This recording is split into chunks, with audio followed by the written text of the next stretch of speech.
Құрметті оқушылар, мен сіздерге тағы да бір источник дейді ғой, тесттің түрін тауып алдым. Жалпы қай жерден қазақ тілінен тестті шешкендеріңіз ол қатты ондай маңызды емес, өйткені ең бастысы сіздер тестті орындау барысында оның неліктен осы дұрыс жауап екенін түсінгеніңіз маңызды. Сонда сіздер 2023, 24, 20, білмеймін, 22, 21 кез келген жылдың тестін яғни шеше аласыздар. Негізі кез келген әрбір жылдағы бұл тесттердің айырмашылығы ол тек қана ретінде болуы мүмкін. Әр жылда жаңа сұрақтар қосылуы мүмкін, бірақ оның негізі грамматикасы, логикасы барлығы бір болады. Сондықтан қатты маңызды емес. Ең бастысы сіздер қай грамматикадан, қай жаңағы тұстан, қай тақырыптан ақсайсыздар, сол жағын қарастырыңыздар. Ал нешінші жылғы тестті шешу ол маңызды емес. Сонымен сіздерге түсіндіре алдым деген ойдамын. Енді жалғастырсақ, бірінші сұрақ. Шебер сөзінің антонимін табыңыз дейді. Антоним дегенін білесіздер, балалар, қарама-қарсы мәндегі сөздер. Шеберге қайсы қарама-қарсы болады екен? Шебер қолынан іс келетін адам. Салақ болмайды, шешен болмайды, бұл сөзуар, шешен деген мағынада. Келісті, бұл әдемі түрі деген мағынасында. Олақ, мінекей олақ бұл шебердің антонимі, өйткені олақ деген бұл қолынан іс келмейтін, сондай бір қолапайсыз адамдарды олақ деп жатады. Тіпті салақтан олақ жаман деген сөз бар, жалғастырамыз. Есімдіктердің атқаратын қызметін белгілеңіз дейді. Біріңнің бірің сөйле сөзің тосып. Біріңнің бірің, екеуі мінекей есімдік. Мына жерде қалғаны сөйле етістік, сөз етістік, тосып етістік. Осы екеуі біріңнің бірің. Кімнің кім? Яғни бұлар анықтауыш және бастауыш. Неліктен анықтауыш және бастауыш болып тұрғанын түсінесіздер деген ойдамын, балалар. Кімнің ненің деген сұраққа жауап беріп, ілік септігінде мынау анықтауыш қызметін атқарып тұр, бірінші біріңнің. Ал екінші бірің кім, не, кімің, нең, бұның барлығы бастауыш қызметін атқарады. Сондықтан түсінікті деген ойдамын. Егер түсінбесеңіздер, комментарий қалдырыңыздар, түсіндіріп өтем. Үшінші сұрақ, сөйлемде неше еліктеу сөз барын белгілеңіз.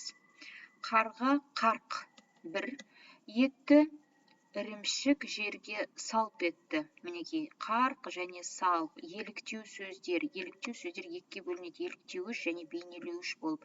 Қарқ деген мінекей еліктеуіш және салп деген бейнелеуіш, екеуі еліктеуіш, сонымен екі еліктеу сөз бар екен барлығы.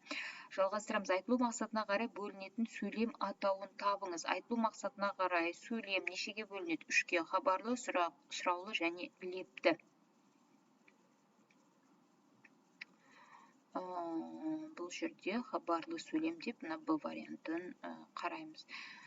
Бірігу арқылы жасалған жұлдыз аттарын белгілеңіз. Бірігу арқылы, яғни біріккен немесе кіріккен сөздерді сұрап тұр бізге. Бірге жазылады, екі түбір бірге жазылатын. Ақ бозат, темір қазық. Жұлдыз атауы болу керек. Мырзашөл қосайық, жеті қарақшы ұл табар.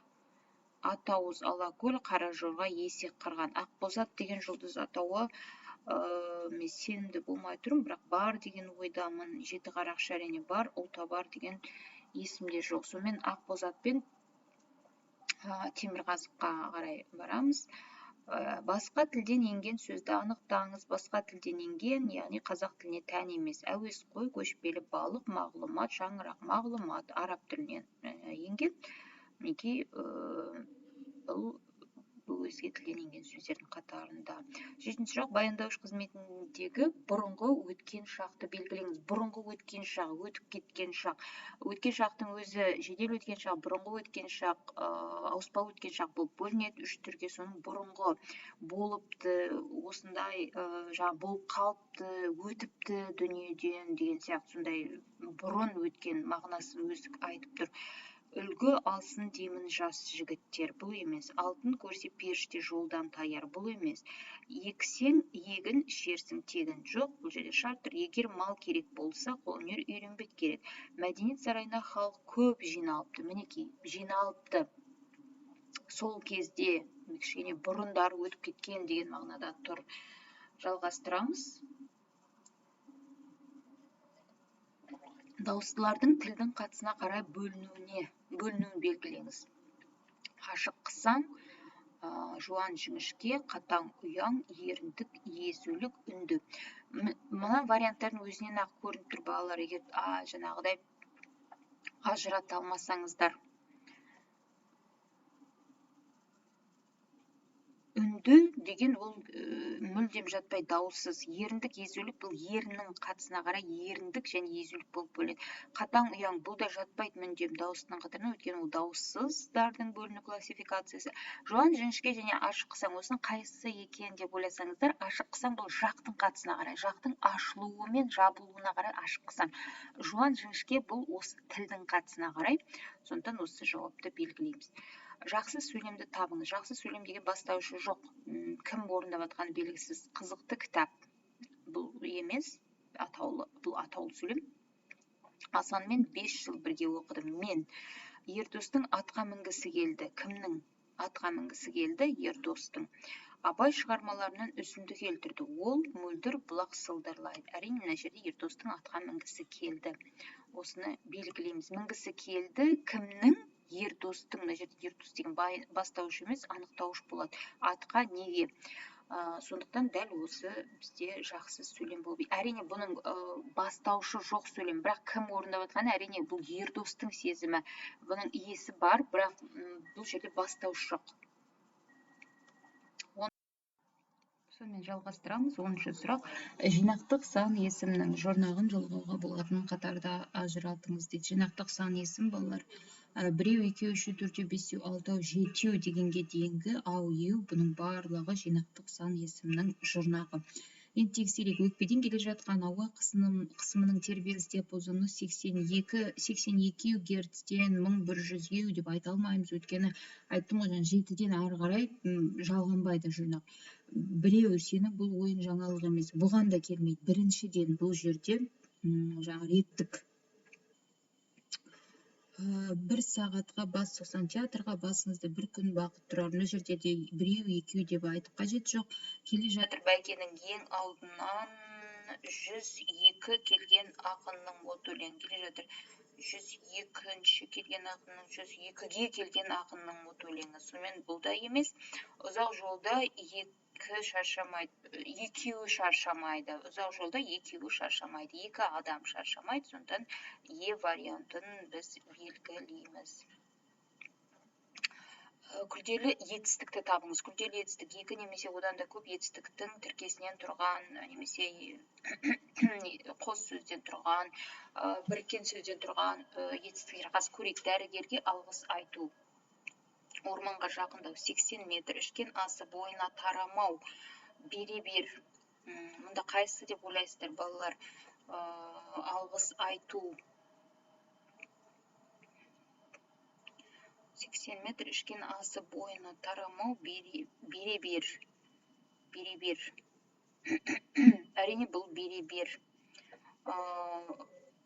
Алғыс айту деген вариантты ала алмаймыз, өйткені алғыс айту не істеу бұл етістік болғанымен ауыспалы мағынада тұр. Біз алғыс айту, жаңағы қошемет айту деп оны ауыстыра аламыз. Сондықтан бере-бер, бере түс, айта түс, бұның барлығы екі етістік құрамында. Сондықтан осы вариантты белгілейміз. Екінші синонимді қатарды көрсетіңіз. Тән, жан, озат емес, шыдам, төзім, тағат. Әрине дәл осы оқытаны ары қарай басқа варианттарды қарап та қажет жоқ. 10-шы сұрақ. Сын есіммен тіркескен мөлшер үстеуін анықтаңыз. Сын есім плюс мөлшер үстеу болу керек. Өте жақсы, орасан, зор, недәуір, ұзын, аса терең, ең әдемі. Мөлшер қандай? Недәуір, ұзын. Осы вариантты қарастырамыз. Сөз аралығындағы ілгерінді ықпалды белгілеңіз. Екі сөздің аралығында алдыңғысы соңғысына ықпал еткен. Қолаңшаш, құралай көз. Құралай көз. мына жерде мына и мына к-ға әсер етіп тұр, сондықтан оны ұяңдатып к-ны г-ға айналдырып тұр. Алма мойын, қиғаш қас. Аршын төс. Мына жерде в деген вариантты қарастырамыз. 15 сөз тіркесін белгілеңіз. Сөз тіркесі болу керек. Танымдық ойындар. Ала жібін аттамау. Қоңыр ала. Жүрек жалғау. 123 сөз тіркесі. Бұл танымдық ойындар. Балалар, ала жібін аттамау бұл фразеологизм. Тұрақты сөз тіркесі.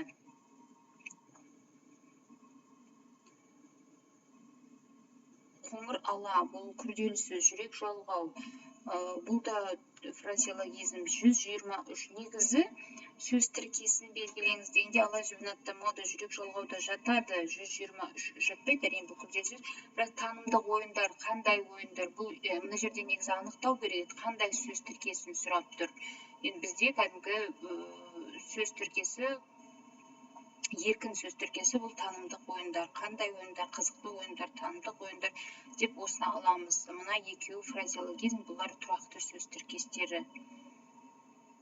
Тыныс белгісінің дұрысын көрсетіңіз. Қайтыңыз, бұл кім болды екен әлде деп ойлай бастады ұста. Бұл кім болды екен әлде деп ойлай бастады. Бұл кім болды екен әлде деп. Бұл кім болды екен әлде деп ойлай бастады. Бұл кім болды екен ойлай. Мына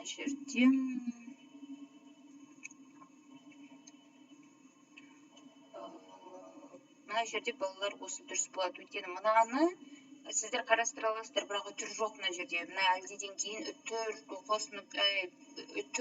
сұрақ белгісі, леп белгісі, немесе көп нүкте бірдеме қойылу керек. Мынадай болып, жаңағы төл сөзден кейін, бірақ ештеме жоқ. Сондықтан біз мынаны ала алмаймыз.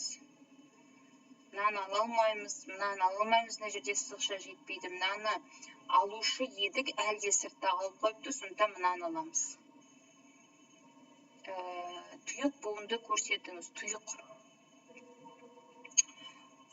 Мал бітеу, қозы. Ашық буын екеу, бұзау. Ашық пен бітеу буын көпір. Ашық пен буын бітеу, мына жерде мынау ақ тұйық буын. Тұйық буын дауыстыдан басталып дауыссызға бітеді. Дауысты плюс дауыссыз, бұл тұйық. Ашық деген алды ашық, міне өз көрініп тұрғандай, мысалы қозы дегенде де қ дауыссыз, содан кейін о дауысты, ашық қо деп ашық айтады. Мысалы мал дегенде екі жағын дауыссызбен бітелген, сондықтан оны бітеу буын деп атаймыз. Мына жерде а ортасында қалып тұр. Сонда тұйық буын дауыссызға аяқталатын буын.